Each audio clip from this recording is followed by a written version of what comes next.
Salam, hormatly watandaşlar. Bugünkü röportajymyz gämeň üstünde. Nesip edenen Polşadan ýola düşdük, ýygyňyza Şwetsiýa tarap barýanşyman. Ondan ýol uruny näýlem bolsa ýazga geçiren internet aýok. Kenara barıp düşende goýan nipsiz bilen kysgaça söhbetleşdik edýändim. Bağışlarsınız, sesim katı gelmänli, bärde paromusu olan son gämide lagırdap durun, ya min sarsyp duran ekranı mırgıllap dur. Her tarafı göküptü. Ya düşünersiniz. Vatandaşlar, diyecek bolýanlarym, Polşada mesela 4 günleri bir tapar edaralary barly, adamlar bilen görüşildi. Yurdun ýagdaýy bilinni. Ondan ortaýda migrantlaryň iş ýagdaýy barada maglumatlar alındy. Başga da bir topar zatlar, ozar ýyllar boýy bilinmän ýatan zatlaryň üstü açyldy. O barada elbetde düň geçen gece şu tapara bilen kemine çykyş etmeli edenler ýönemen internet bolmansyň ýolda men görüp bilem hatdaýam 20 sagada golay gämeň üstünde gelýän. Diyecek bolýanlarym watandaşlar, bir topar zadyň üstü açyldy o taýda. Näme zatlar bolup bilen? Ol ýanky Polşa Respublikasyna Türkmenistanyna, meselem şu ýanky bir ýylyň dowamyny Türkmenistanyň Polşa jemy işe gelenleriň sany 200 adama ýetene, ýöne şolaryň içinde 40 goly adam baş pena alypdyr. Siyasi gaçyp atalga diýip aýtmaýyn, baş pena alypdyr. Baş pena almak o näme anladýar? Baş pena almak o meselem ýurdunda belli bir sebeplere göre ýyzarlanýan ýa-da hökümet tarapyndan bir kanun iş açılıp şondan gaçyp gören adamlar ya ýene-de bir şular ýaly sebepler bilen gaçyn ýa dostulmanan adamlara baş pena berilýär. O siyasi gaçyp atalga ol başga da ol aňyrda eýen o belli adamlara berilýär siyasi gaçyp ataly ol siyasi arenada dünýäň öňünde milletleň öňünde halkyň öňünde şol hökümete garşy çykan duran adamlaryň eden işleriniň netijesinde hökümetin edýän basyşyny görüp şondan soňra beýanky Ýewropa döwletleri käbir halatlarda şular ýaly adamlara siyasi gaçyp atalga berip berýär. Başpena biraz başgaçarak ýöne her hal bolanyny da şu mahallenin biz kirlerini otursan anık tarlar sonra aýdar tapdygymyzdan ýöne şol geçen 9 ýylyň dowamyny pesinden bir aýsak bir näşe 500-600 adam şol Polşada başpena alınmaly. Indi bolýa alypdyr diýeli, alan bolsa ol adamlar nirede? Başpena alan adam diýmek şol hökümetten gaçyp gaýdan adam, şol berýän zulmyndan çydaman gaçyp gaýdan adam, şonu düşünür başpena alan adam. Ol meýletin göçen adamlar däl, şol esasan şol başpena alan adamlar bardy görülmedi. Ana ol adam. Indi mesele maýdaly Gurbanyňly 7-nji ýyl häkimet başyna geldi. Ondan soňra bärdiden 14 ýyl geçdi, 15 ýyl. Şol 15 ýylyň 1-nji ýylyndan aýdanam diýdi, ýa 8-nji ýyldan onun märsini alındydy. Öyle ýa näçe adam bolýar, diňe bir Polşa gelenim öyle.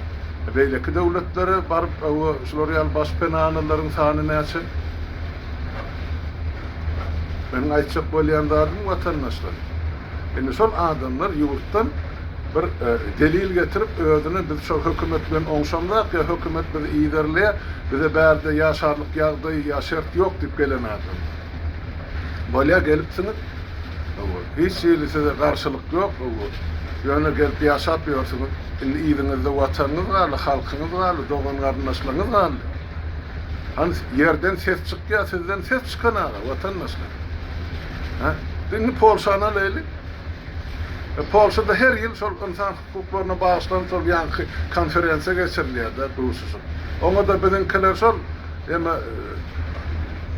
yolda yatanıyal her yıl şu takkat napduğunu 2 minut ses veriyalı çıkış etmeği neticede yok. Ben aytdım arada. O edarlarda, o kurumalarda Türkmenin meselesi çözülemezdi. Ne şeydi, bu adamlar Nişotay'da yaşap ya Polşan öldürme. Ne için siz uyuşup barayınlar şu yerde mesele çözülüyen olsa. Ne için bize yine şular real yağdayda kaçsak bolup geldik. Baspena allık şu devlette. Şimdi bizim koruğumuz var. Yani yiğidimizde vatanımız var, halkımız var. Biz şunun aladası için geldik. Mesela yurdun içinde çözmeye kömek edin. Bizim yiğidimize kayıtacak, yurdumuza dolanacak. Şimdi gördük Avrupa'nı yaşadık, biliyen şunun kanununu, durmuşunu. Şunun realı durmuşu, özümüz Türkmenistan'ımızda kuracak şulatlar teadeden. Ne için bir kapın tırkırladana. Münglerce maskalı yaşap ve Avrupa'da Türkmenistan'ın başpena alıp çıkan. Siyasalarım var, koşa durmak için. Türmeye basılan oğlunun men dostudum, yollusudum, komşusudum, karınlaşım men, nemesim men, klaslaşım men, benim azar veriyelim, yalan sözlerim, Avrupa gelirler, sağın sağcığı yok. Seyredin şu yankı azat kepke tutullar. Şuna men 10 adım, 20 adım yollaş oldum, yanına durdum, bana da bas pena verin, daha da bir da benim tutacak böyle alır deyip, eyem Avrupa'nın kapılarını kakıp öğrenirler. Ama olur, o yiğidin yanına duran adamlarım der. Yine bizim millet bolşumuzun şeylere, bağışlan ben katırak diyen olmam mümkün, yani ben görüldü adımay diyen. Bıdatlar var adı yurda varsam, ımaklı giyinişleyin, siz bilen sohbetleştik eden, belki közüm, belki kemiğine bilen, belki saparağı bilen, yağdaya görarak hareket eder. Yani şonay değiniydim kıyıskası. Ondan dün kaytmak, gamamın makam okudum bir vatandaşımız yazıptır. Halmıra daha sen ne mi? Başta işin kutordun mu? Gidip şu Polşa'da şular yani işlemler mesul olup diyorsun. İş var mı, iş yok mu? Halkın yardığı nahi. Bak, vatandaş. O işleri edilmeyecek olsa onunla biz ne hemen yaşatıyoruz derdi erkin devlette. Birinciden bir zat aytmazdan oğul gidip yerine bağırlap görmeli. Sol materyali. Mümkünçülük var mı? Gidiyen yerini görüyen, seyrediyen, dengeştiriyen, netice çıkarıyan. O Şveçya'da oturun yerinden ay Polşa'da plan zat varmış, ediliyermiş, o ürünler gerekler, o gıybet oluyor. Yerine bardık, gördük, bolşiyalı malumatları berip otur. Ana yaştan hakipasını saparağı bile ne yapmış söyledek verdiler, men bilşim öyle ya dördüncüsü mü diyeyim materyal. Şu Polşa var arada, işsizlik var arada, ya iş tapmak var arada. Men söyledek verdim. İnterview'ünde stayda sohbetleştikte. Yine de devam var. Bardık yine şu katların üstü açılıp onun aşağını yatan bir topar yani karanlığa adalıklara görüp kayıttılar. O nahili beyli oluyor. Yurdun daşına çıkıp yine hiç tatlı olmadık yani vatan olarak değişti değerli yani. Ben biliyen onun içinde hem meclis hem azar çıkıp kaydan ne? Azar berellerin özleri sotaydı. Halkı gün görkezmen baylık toplar, yurdun daşına çıkıp kaydarlarım, kendi solun içinde. Ya solun çağaları. Bunun mağadına yeter, entek mi iki işler bırak, bu uğurdu. Fikir etmen, yani şular cinayet ya şular haramdadalık, basılgını yani. Şutaydı bir topar sonra görüyor. Hukuk koruyuculara da. Şu koşa durnak için ne ki? Ya koşa durnaktır. Sizden rekomendasyon olmasa, sizden şulara yankı kollu hatıp olmasa, o neydik bir Avrupa'da bunlara orun veriliyor. Yazıp gördü ve özümüm. Şveçya gelirlerin bir toparına şulara baş pena verin, yurdun içinde yağdayı ağırdı. Yani bizim yazıp veren adamların hakikatten şu tayda ecir çeken adamlar. Şuanın ya maşgalatını halat etmek için çıkarlar. Münglap çıkan adam nereden gelip çıktı? Şu hükümetin karşısına giden adam var mı taydı? Demek hukuk koruyucular şulara hat yazıyan olsa muhtuna değerli pul ne diye. Ya da yürüyüte şular yani koruma döredip yurdun içindeki baylıkları yurdun daşına çıkarıyorlar. Verdi mesela ken vatandaşlar, aydara diğer adam ken. O nahil beyle oluyor. Bütün halka hani ezer çekip yatıyor, ne ezerin bilmem. Bunları meyyem alacağını alıp yurttan çıkıp önüne pülpüllep yaşatmıyorlar. Nerede adalı? Ondan sonra veren vatandaşıma diyor. şu zatlar gidilmedik bolsa, yerine bağlanmadık bolsa, çözülmedik bolsa, siz bilir miydiniz? Yok. Men bilir miydim? Yok. Onu şu işi biri etmeli. Vatanı sen etmeden gidip men etmeli olayanlar. Bana doğru düşünecek var, men minnetli iş edemek hiç kimedi. Yani anırsına, mağazına yetip bir zatlar aytmalı, eğer iş edilecek bolsa, şol yurda adamlar sürlük akıdılmalılar o yurttan, bu yurdan. Barcak yurdun hal yağdayını öğrenmeli, siyasetini öğrenmeli, ahli iktisadi durumunu öğrenmeli, sosyal yağdayını şartlarını öğrenmeli. O iyiliğin elinden $1000, $3000 pul barın otak iş var. Ne mi var? Görüp kayıttım.